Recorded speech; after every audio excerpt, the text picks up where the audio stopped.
I got a poster as a consolation prize for putting myself through watching Lightyear. Look at this thing. It's just Andy from the first Toy Story looking like a fucking asshole taking up 5 seats with all his toys and a huge bin of popcorn. And you know that this MF is gonna be chomping this popcorn as loud as humanly possible. Louder than a chimp, I dare say. He'd be a menace to sit by. Boom. Yeah, so I saw Lightyear, and oh boy, was it not good. This was unexpected, to say the least. I really expected this to be just another Disney Pixar movie, which is fine. All of their movies are fine.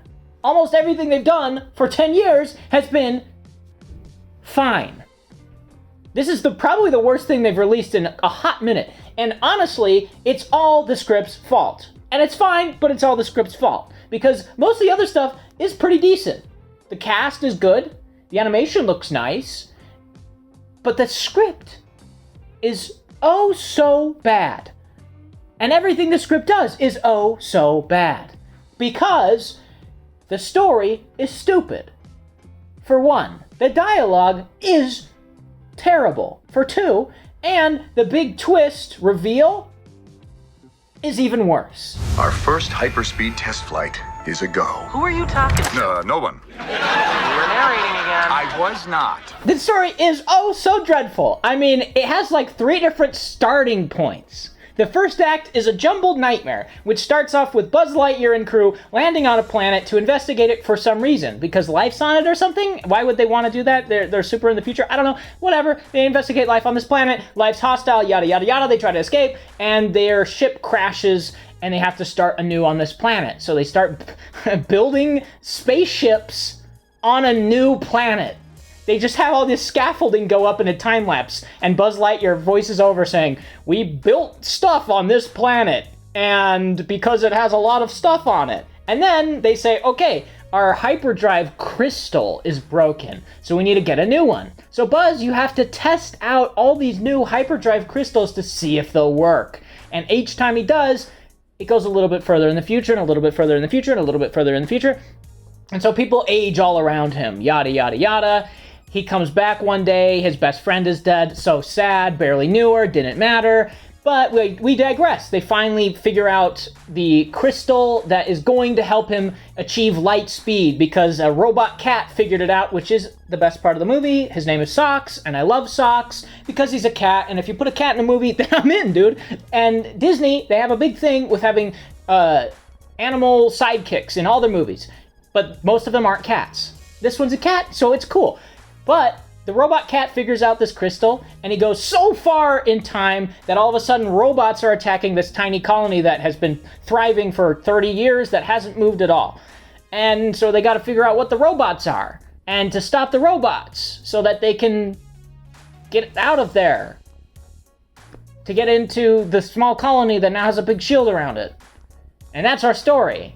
That's our first act. It's a jumbled mess that is so ADHD, it's hard to attach to anything, and it doesn't do a good job of establishing anything. And the stakes are not there. The first act is supposed to set up the stakes, and you don't even have a story. We don't even know what we're supposed to be cheering for. We don't even know what we're supposed to be afraid of until 40 minutes in? Oops, you made a big mistake there, Disney, because that makes the movie, say it with me, boring. The evil robots are coming to get them, and for some reason they want Lightyear. Why would they want Lightyear? I don't know. This is a real mystery, and it actually is a real mystery because the twist into why they want Lightyear is the dumbest thing possible. You know what it is? It happens to be Buzz Lightyear himself, but from an alternate timeline. Time travel, dude. Yeah! Time travel, dude. Woo! The screenwriter's lazy trump card is time travel, and it pops up here. But, Socks, how long were we gone? Meow, meow, meow, meow, meow. 62 years, 7 months. Don't do time travel like this. I was you once, and then I went so far in the future that I found technology that let me go back on the past so I could finish our mission, Buzz. And now I'm a villain because we don't see eye to eye. Worst twist villain ever. You know why? Because the twist villain has no sway on the story. Oh, guy, if you want to do a twist villain, it has to be somebody you care about. It has to be someone set up. It has to be satisfying. And when it's Buzz, you know what every single person in the crowd did? Is that supposed to be Buzz? Yeah. Oh, okay. Yeah. So, but why? He wants to finish his mission, but time travel or something? I don't know what's going on. I thought this was a kid's movie. Why are they introducing another Buzz? It was like they couldn't think of anything, and then there's a new Buzz now because they couldn't think of an actual villain to be in the super suit. You gotta introduce that to some degree. How about you say, well, if this can go back and forward in time, maybe it could go back. How about you set that up at any point outside of the last 15 minutes? Dude, did you think about it at all? But not only that, it is such a mess of and then storytelling. And in my opinion, nothing's worse than and then storytelling. You know why nothing's worse than and then storytelling? Because then I become the grandma sitting next to me doing this.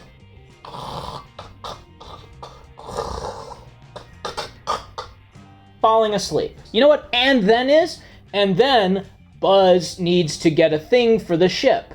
And then they find a thing in a mining colony. And then some things want to capture them. And then they get the thing. And then a robot shows up. And then they have to fight the robot. And then they get away. And then more robots show up. And then robots fight them. And then Buzz gets stolen away. It's like this...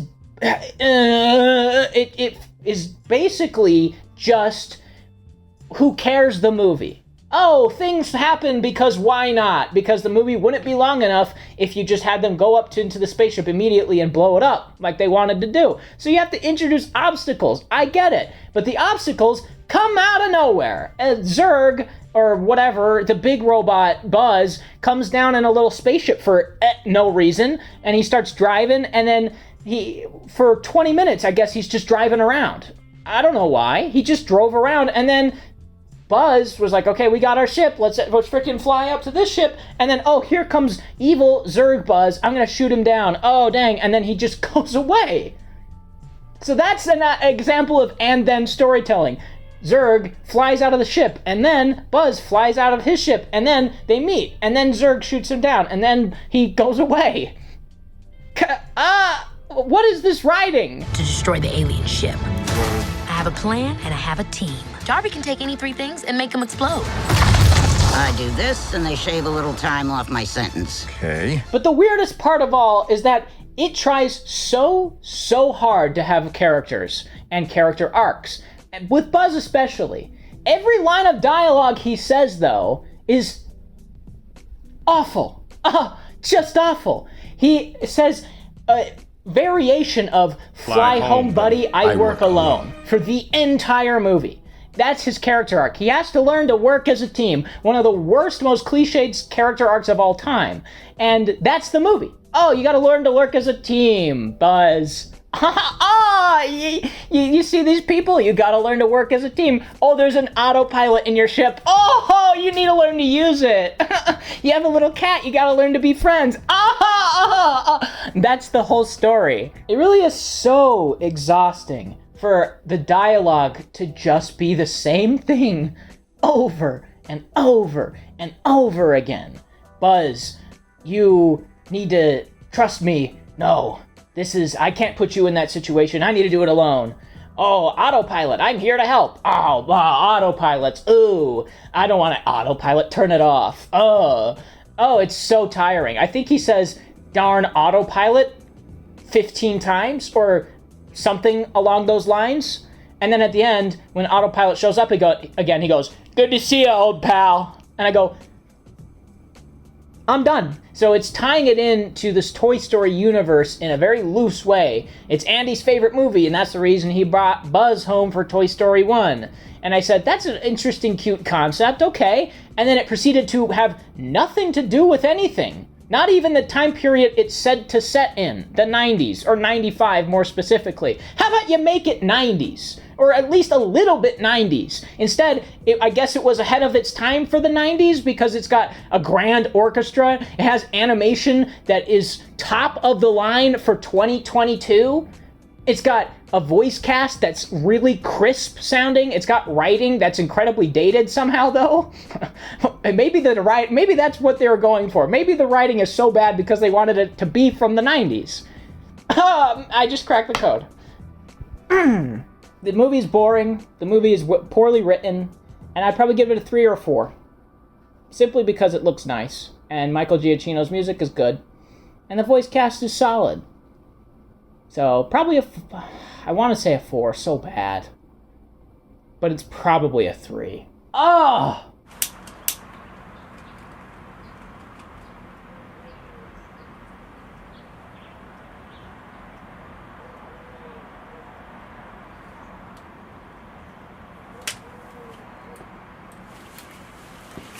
It won't burn!